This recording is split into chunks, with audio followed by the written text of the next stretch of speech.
আসসালামু আলাইকুম রহমতুল্লাহি ওয়া বারাকাতুহু। আমার প্রিয় ভাই ও বোনেরা, অনেকদিন ধরে আমি কোনো ভিডিও বানাতে পারিনি। অনেকে হয়তো ভাবছিল যে কেন আমি নীরব হয়ে গেছিলাম। কিন্তু সত্যি বলতে কখনো কখনো কিছু ঘটনা মানুষের হৃদয়কে এত গভীরভাবে নাড়া দেয় যে কথা বলার শক্তিটাই হারিয়ে যায়। কিছুদিন আগে যখন আমি শুনলাম আলী খামেনির মৃত্যুর খবর, ঠিক সেই সময় ছিল রমজানের পবিত্র মাসের শুরু। আমি যেন কয়েক মুহূর্তের জন্য স্থির হয়ে গেছিলাম। আমার মনে হচ্ছিল এই পৃথিবীতে কত দ্রুত সবকিছু বদলে যায়। ক্ষমতা বদলে যায়, রাজনীতি বদলে যায়, নেতৃত্ব বদলে যায়। কিন্তু মানুষের কষ্ট, মানুষের কান্না, সেগুলো যেন একই রয়ে যায়।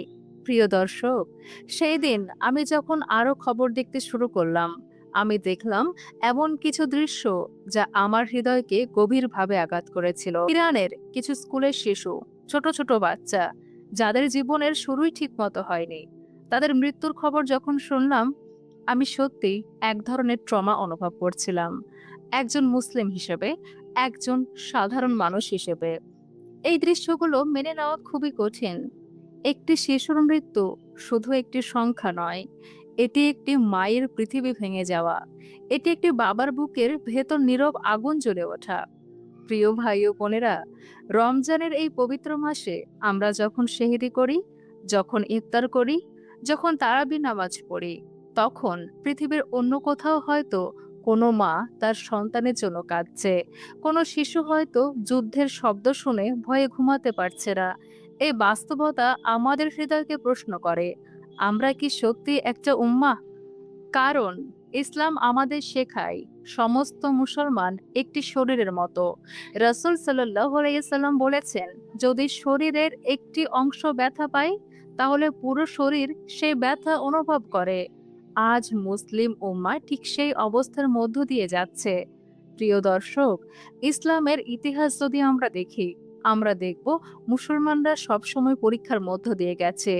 বদরের যুদ্ধ, উহুদের যুদ্ধ, খন্দকের যুদ্ধ, প্রতিটি সময়ে মুসলমানদের উপর কঠিন পরীক্ষা এসেছে।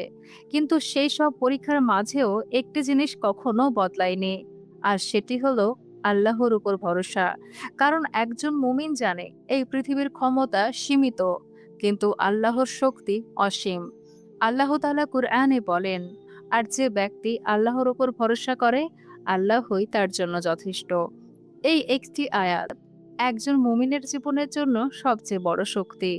প্রিয় ভাই ও বোনেরা, আজ আমরা এমন এক সময়ে বাস করছি যেখানে পৃথিবীর প্রযুক্তিতে উন্নত হয়েছে, কিন্তু মানুষের হৃদয় যেন আগের চেয়ে কঠিন হয়ে গেছে। মানুষ খবর দেখে, কিছুক্ষণ দুঃখ পায়, তারপর আবার নিজের জীবনে ব্যস্ত হয়ে যায়।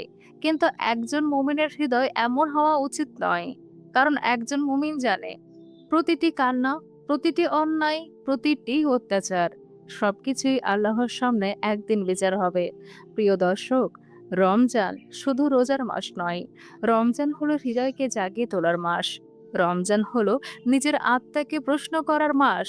রমজান আমাদের মনে করিয়ে দেয় এই পৃথিবী চিরস্থায়ী নয়। আজ আমরা আছি, আগামীকাল হয়তো আমরা আর থাকবো না। এই পৃথিবীতে যারা ক্ষমতার চূড়ায় থাকে, তাদের জীবনও একদিন শেষ হয়ে যাবে। কিন্তু একজন মানুষের আসল পরিচয় তার ক্ষমতাই নয়, তার আসল পরিচয় তার ঈমানে। প্রিয় ভাই ও বোনেরা, আজ পৃথিবীর অনেক জায়গায় মুসলিমরা কষ্টের মধ্যে আছে। কেউ যুদ্ধের কারণে, কেউ অন্যায়ের কারণে, কেউ দারিদ্র্যের কারণে। কিন্তু একজন মুমিন কখনো আশা হারায় না। কারণ আমরা জানি, অন্ধকার যতই গভীর হোক না কেন, আল্লাহর রহমতের আলো তার থেকেও শক্তিশালী। তাই আজকের এই ভিডিওতে আমি আপনাদের কাছে একটি অনুরোধ করতে চাই। আজ রাতে যখন আপনি তাহাজ্জুদের জন্য উঠবেন, যখন আপনি সেজদায় মাথা রাখবেন, তখন একটু দোয়া করবেন এই পৃথিবীর সকল নির্যাতিত মানুষের জন্য, সেই সব শিশুদের জন্য যারা যুদ্ধের কারণে তাদের জীবন হারিয়েছে, সেই সব মায়েদের জন্য যাদের চোখের পানি থামছে না। প্রিয় দর্শক, দোয়া একজন মুমিনের সবচেয়ে বড় অস্ত্র। দোয়া এমন একটা শক্তি যা পৃথিবীর সবচেয়ে বড় শক্তিকেও বদলে দিতে পারে। তাই আসুন আমরা সবাই একসাথে দোয়া করি। হে আল্লাহ, আপনি এই পৃথিবীতে শান্তি দান করুন। হে আল্লাহ, যেসব নিরপরাধ শিশু এই পৃথিবী ছেড়ে চলে গেছে, তাদেরকে জান্নাতুল ফেরদৌস দান করুন। হে আল্লাহ, মুসলিম উম্মাহকে এক করে দিন। হে আল্লাহ, আমাদের হৃদয়কে ঈমান দিয়ে শক্ত করে দিন। আমেন।